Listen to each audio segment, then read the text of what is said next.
Hello, magandang ah, gabi sa inyong lahat. Shoutout sa inyo, no? Pass muna ako sa shoutout kasi nagmamadali ako eh. Meron tayong mga videos dito na nare-reactan. Saglit lang itong video siguro. Kasi nagmamadali ako. So una pero shoutout sa lahat ah. Una ito no, na pinasa sa atin. Closing at actual haunted house be like. Ano to? In the moonlight, my honey, I know with the dawn that you will be gone. But tonight, Ano yan? Gumalaw? that you will be gone. Wala, hindi natin alam yung authenticity nitong video eh. Sobrang labo niya para tingnan mo yung mga pangyayari eh. Hindi kayo ba naiintindihan niyo ba yung nangyayari? Yung gumalaw ba to? Yung ulo nito? Will be gone. Yun. Kasi hindi naman natin madidibang to. Hindi naman natin nakikita yung tali. Hindi naman natin na ano, di ba? Next! Ito, pinasa sa atin ni Ma'am Leyba. Si Ma'am Leyba yung pumasa nito. Tingnan natin. Si Ma'am Ley Balboa na i-comment sa atin. To. Nakalagay dito. Imaginary friend daw. Kay Goosebumps top 5. Imaginary friend. In this video, we will get to witness once again that a child's imaginary friend can be something else, something real. According to Rosie, ang nag-post at nanay ng bata sa video, nakikita Video! niya na may kausap o para bang may kalarong ibang bata kahit siya lang naman mag-isa. Hindi nalingid sa atin na dumadaan talaga ang mga bata sa ganitong stage. But Totoo naman yun. Dumadaan ang mga bata. Ilang beses natin na-discuss dito yan eh. Na normal talaga sa bata ang magkaroon ng imaginary friend. sometimes, we have to be more watchful. Dahil minsan kahit hindi natin sila nakikita, it doesn't mean that they don't really exist.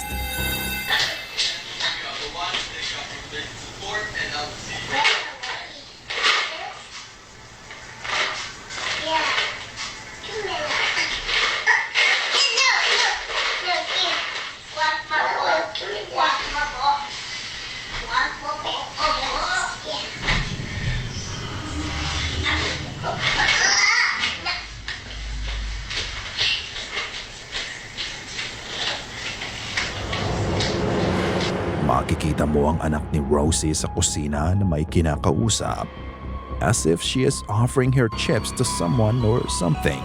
But what happened after that event is more terrifying. You can actually hear the voice of a kid na sinabing, "Give me that." At matapos nito, makikita mo na lang na may biglang humila ng plastic container sa kamay niya.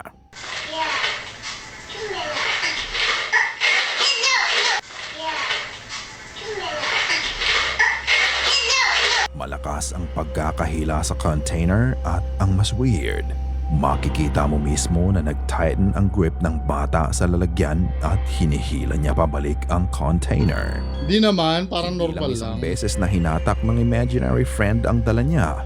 Dahil matapos noon, sinubukan din kunin sa bata ang asul na toolbox. Sa nangyari, halos mahatak pa nga ang bata. Now, how can you say that imaginary friend is just imaginary? Is her friend just a figment of her imagination? Or is it something real? Ikaw na ang bahalang magpasya. Well,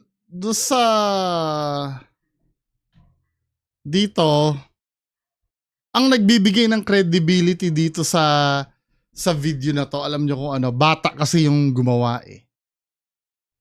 'Di ba? Bata yung gumawa eh. Yun ang nagbibigay ng credibility dito sa video na to. Now, opinion ko yung tinatanong ni Ma'am Lay eh. Sa akin,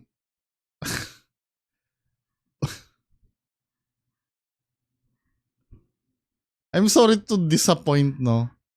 Pwede kasing staged ito eh. Kasi yung ganyang bata natuturuan naman yan eh. Wala akong nakikita. Oo, nakikita natin gumaganon ano. Ginaganon niya. Pwede mong turuan ng bata na magganon eh. Diba? Eh, yun lang naman na sa akin. Now, kung sa inyo may credibility ito, okay lang naman. Diba? Malay mo, totoo naman. Ano? Pero sa akin, sorry kasi kung siguro nature ko na siguro yung hindi agad-agad naniniwala. 'Di ba? Pero medyo compelling sa akin yung part na bata kasi 'di ba? Bata eh. Kung matanda 'yan, pwede pa nating ibintang na pwede niya iimbento. Pero pwedeng turuan yung bata sa tingin ko eh. Tsaka ito pa yung positioning ng supposed to be CCTV. Kasi yung fish eye effect na yan, malay mo may CCTV naman talagang ganyan, no? Yung, kaya lang, kung ako magkakabit ng CCTV, sa taas ko ikakabit yan para ma-maximize yung view. Kasi parang wala kang makikita dyan eh, kung ganyan ang setup ng CCTV. Ngayon, kung may nagsiset-up talaga ng CCTV na ganyan, wala naman ako magagawa. Pero sa akin lang, unusual sa akin yung CCTV na ganyan. Na ganyan ang setup. Usually nasa ceiling eh. Diba? Ano ba ang purpose ng CCTV para magbantay? Kung ilalagay mo yan sa pader or sa eye level, makikita yan ng mga magnanakaw na papasok eh. Yan ang unang aalisin eh. Well, sa akin lang naman yun, ano? No, kung legit na CCTV yan, na may ganyan naman talaga, wala din naman ako magagawa. Pero, percentage na lang ibibigay ko. Percentage na lang ibibigay ko. Nasa 65% na ito ay hindi totoo. Para sa akin lang yun opinion lang. Hindi ko naman pwedeng sabing objective kasi unang-una, who knows no? Kung totoo naman talaga na pero may gut feeling kasi ako Pero hindi ko kasi pwedeng panghawakan yung gut feeling na yun. Kasi knowing sa ganyan, yung mga nag-upload na ganyan, you have to understand na ang paranormal kasi ay 1 in a million. 'Di ba? Kahit nga yung mga nangyari sa mga explorations namin, hindi ko maaring ideklarang paranormal yun kasi baka mamaya yung pagkamangha ko doon, dulot yun ng bias ko Baka biased kasi ako doon sa nangyayari. Kasi ako yung gumagawa, 'di ba? Contrary doon sa sinasabi ng iba na pag ikaw totoo, pagka nangyari sa'yo totoo, hindi. Kaya nga wala akong dinideklarang paranormal sa mga videos ko Maaring yun nangyari doon sa videos ko, amaze na amaze ako. Kasi ako yung gumawa nun. 'Di ba? Natural lang naman sa atin yun na ma-amaze tayo sa sarili nating video Kasi pinaghirapan natin yun. Nandun yung bias natin na syempre nag-effort tayong pumunta dun sa location. Tayo yung nag-edit ng video. Kaya kailangan para sa atin, totoo talaga yun. Yun yung tinatawag na bias. Yun yung pilit kong tinatanggal sa akin. Kaya hanggat maaari, ang pinakamagagawa ko na lang talaga, hindi ideklarang paranormal yung nangyayari doon sa video ko. Para naman maging fair. Kasi kadalasan, kahit hindi ko naman ginagawa, yan ang madalas na puna sa akin. Na pag ako daw yung nag-video, totoo na daw. Wala akong sinasabing ganun. Diba? Wala akong sinasabing totoo ang video ko. Yung tumakbo-takbo ako sa Clark, natakot ako. Sinasabi ko lang, may nakita talaga akong bata. Pero kinabukasan, or sa mga sumunod na araw, nag-self-debunk agad ako. Kasi ayokong palitaw na pag ako ang gumawa ay totoo. 'Di ba? Unfair naman 'yon sa iba. Unfair 'yon. Pero